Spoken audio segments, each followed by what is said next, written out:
KCC105 for your week number 4 assignment. We need to create a graphic. I'm going to walk you through the process. And that graphic, we're going to need to make sure we can get time sequence data. We're going to make sure we need a create a regression line using a spreadsheet. So I'm giving you 2 websites. One is the population of different countries. One is financial data. Here's IBM. You can search for different companies if you want.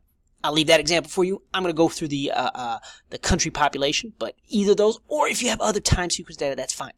So down here, here's the numbers. This is where it gets interesting. I have the time sequence data. You can see the different years here, and I'm going to pick Afghanistan first in alphabetical order, and I just go sideways. Here's all my time sequence data. I highlight it, and I can Control-C on my computer, or you can right-click and copy.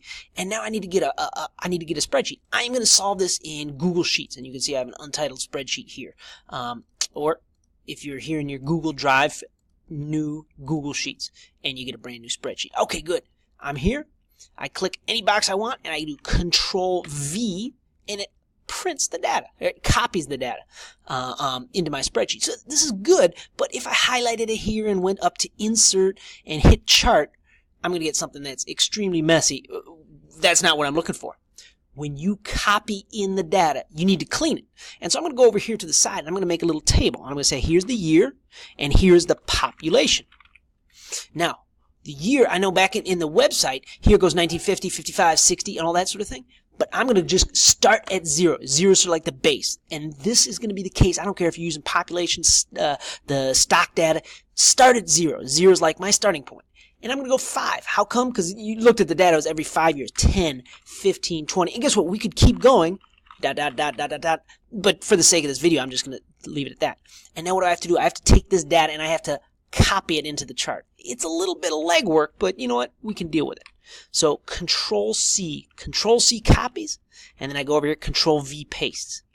Control-C, now I don't want that number, that's a percentage. I want the actual population. So Control-C, and I go over here and I paste. Yeah, it's a little tedious, I understand, but it's part of the process. Whoa, something just happened. I just jumped all the way down the spreadsheet. Bear with me here. Technical issues. I copy that number, go over here, and I know someone's watching the video and why don't you just type it in? Oh, that's a good idea. 12, right there. 25 years, I could go 14, 1, 33. Good. Hey, copy, paste, type it in. Either way, now I have time sequence data. We're ready to go. Highlight this data. Go up to Insert. Go up to Chart. And ta-da, I get a chart. Ooh, wait a minute. This is a good chart, but it's not what I'm looking for. This is a bar graph.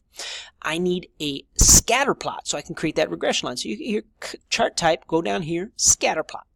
And now I can see the dots. And you can see it somewhat looks like a line, but how can I get that regression line and the equation? You need to go over to Customize, and you need to go down to, not grid line, Series, and then you see there's a little box here for trend line. I click that, and it says linear. That's why I want a line. And then a label. I do want a label. I want to use the equation. Ta-da. And now I have a graph. This graph is going to be sort of the centerpiece of my graphic. And I've got this graph, and I can click here.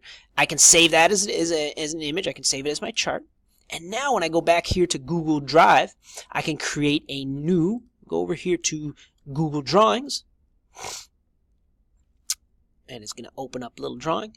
This is the text. That's where I can write things like my analysis, my title. But the image, I want to upload. What am I going to upload? That little chart I just made. So insert right there. Now I've got we could call it 50% of my graphic is all set in place. I have a good data with a regression line and equations. Great. What am I missing? Well, I definitely want to have a title up here. Now, what sort of title? Regression line for population of, I picked Afghanistan. Guess what? That's a good title for, say, a math class.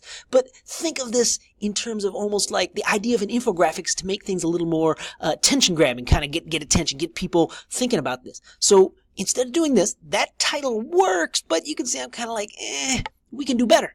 Maybe, how can we phrase this to kind of get a little more interest in here? So here, I'm going to use a question. Maybe a question could kind of draw a reader in.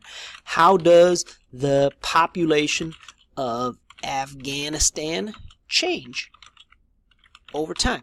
And you can see that might draw the reader in a little bit. Now, is this how you want to, I am forcing you to phrase it? Of course not. think about other ways you can ask this. If you're a different country, you could say, hey, how has X, Y, and Z in history changed the population of this country? There's different ways you can do this. And stock prices also say, hey, is this company a stock you want to buy, or a stock that worth investing in? So think about how you can bring the reader in with your title. So what am I at now? I've got a graph. I've got the regression line. I've got a title. What else am I looking for in your week 4 submission?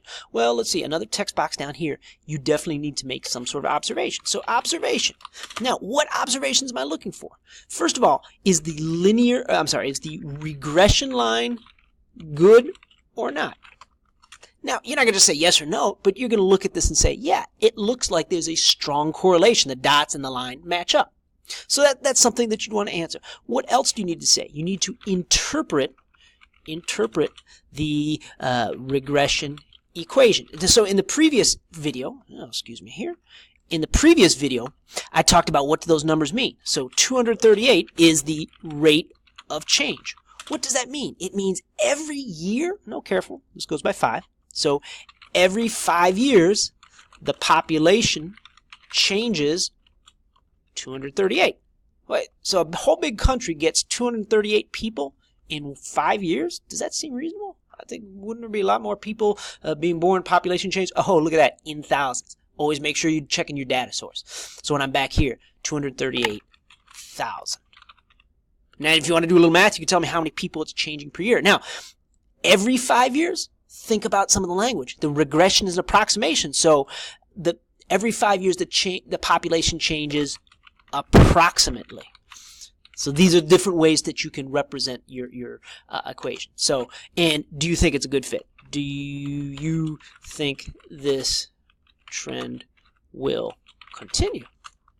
And this is for you to put your real life understanding. Yeah, I think that this is a reasonable growth change. Or, hey, you know, Afghanistan, place in the news. There's a lot of cultural, geopolitical things happening there, wars and so forth. So you might say, well, I don't know if that's going to change based on development in terms of politics and so forth. So this is an open-ended. This is not a math question at that point. You're saying, hey, I think, or maybe I don't think.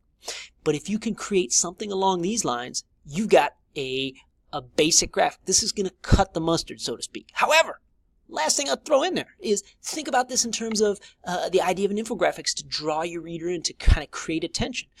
This is good information, but hey, why not? I can go click here, pictures, search from the web. What if I could pick, let me just type in Afghanistan and see what sort of pictures I get here. Hey, there's a picture of the flag.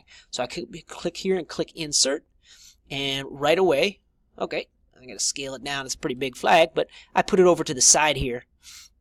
And look at, right now I've got a title. I've got a little flag, give it just a little picture. I've got the graph showing them how the data is working. And then, of course, you're going to write this observation a little more carefully. But if you can put this together, maybe some other little pictures here, or ways to give it some style. But if you put that all together, you have a week 4 graphic, and you're really doing this. You're really giving that picture to me in a good sense. Once you do that, if you're using Google Sheets, File, Download As, and you can create that download an image, and that goes right up on Blackboard. So walk through those processes. Find your data. Take this data, copy it into your spreadsheet. You're going to have to do a little bit of cutting and pasting or rewriting to get the data looking nice. Then you're going to have to insert a chart. And then once you insert your chart, you're going to have to do a little work over here. Customize. You need your series. You need your trend line. You need to make sure you have the equation on that trend line. And then you can copy this and create a graphic. That's a lot of steps, but from week number 4, I think we're starting to see a couple common themes from the first couple weeks that you can put into this process. And if you do have questions, please reach out.